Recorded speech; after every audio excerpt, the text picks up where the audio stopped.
क्या बेटा? सुमित्रा, समझाओ ना अपनी बेटी को। अरे क्या समझाऊं, क्या होगा समझाने से? सब ठीक ही तो हो रहा है, गलत क्या हो रहा है?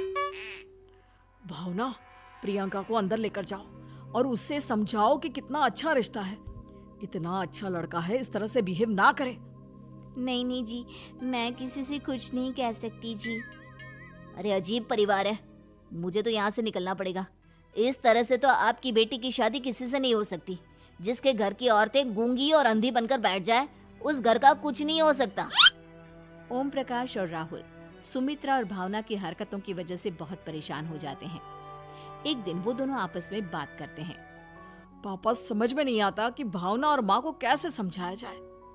सही कहते हो बेटा, तुम और मैं काम के सिलसिले में सारा दिन घर के बाहर रहते हैं और घर की दोनों औरतें जिन्हें सारा घर संभालना चाहिए, गूंगी और अंधी बनकर बैठी हैं। पापा, आप ही बताइए इसका क्या उपाय है? मेरी तो कुछ समझ में नहीं आता बेटा, लेकिन हमें कुछ तो करना पड़ेगा, क्योंकि इन सब की वजह से प्रियंका बहुत ज्यादा बिगड़ती जा रही है। तुमने देखा उसे किस तरह से बिहेव किया था। अरे लेकिन पापा, हम करेंगे क्या? हमें एक नाटक करना होगा। कुछ दिनों के लिए हम भी गूंगे और बहरे बन जाते हैं, उसके बाद इन दोनों औरतों को अकल आएगी। हाँ पापा, शायद आपकी बात ठीक है।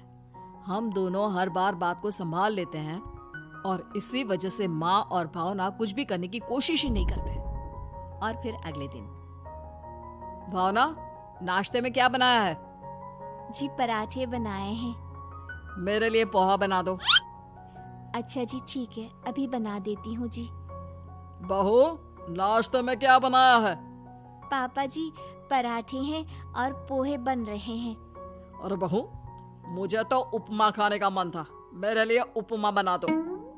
ठीक है पापा जी, अभी बना देती हूँ। भाभी, जल्दी से जरा मेरा कॉलेज का टिफिन तो पैक कर देना। और सुनो, मुझे ना भिंडी की सब्जी खाने का मन है। सुमित्रा चुपचाप बैठी बैठी सब कुछ देख रही थी। उसने किसी से कुछ भी नहीं कहा और ये देखकर भावना को मन ही मन गुस्सा आ रहा था, लेकिन वो किसी से कुछ नहीं कह रही थी।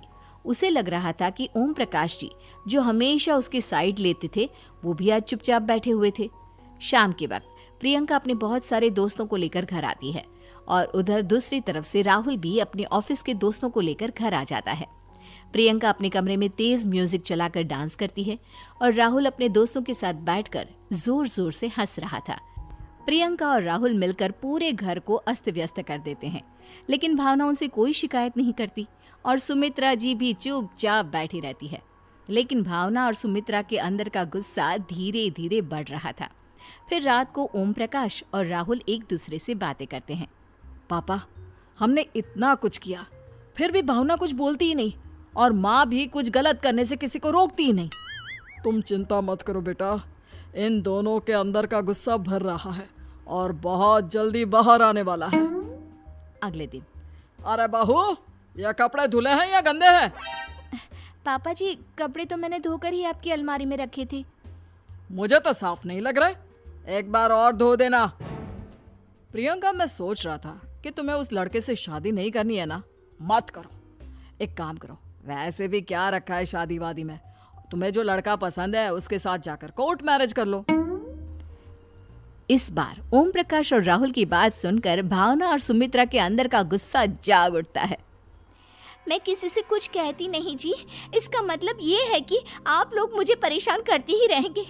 कल 4 बार मुझसे नाश्ता बनवाया, आज पापा जी मुझसे धुले हुए कपड़ों को बार बार धुलवा रहे हैं। अरे मैं इंसान हूँ जी, कोई मशीन नहीं हूँ।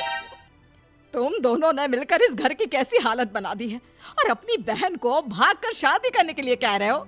तुम भाई हो या दुश्मन? ओम प्रकाश और राहुल जोर जोर से हंसने लगते हैं। अरे इसमें हंसने की क्या बात है? हम लोग यहाँ इतने परेशान हो रहे हैं जी, तुम लोगों को ऐसी हरकत करने के बाद भी हंसी आ रही है। ये क्या कर रहे हैं जी आप दोनों? यही तो हम चाहते थे कि सुमित्रा, तुम अंधी होकर ना बैठी रहो।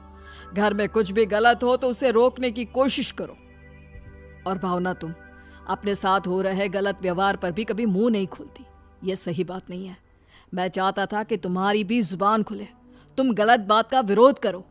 गूंगी बहू और अंधी सास की ये जोड़ी इस घर में अब नहीं चलेगी।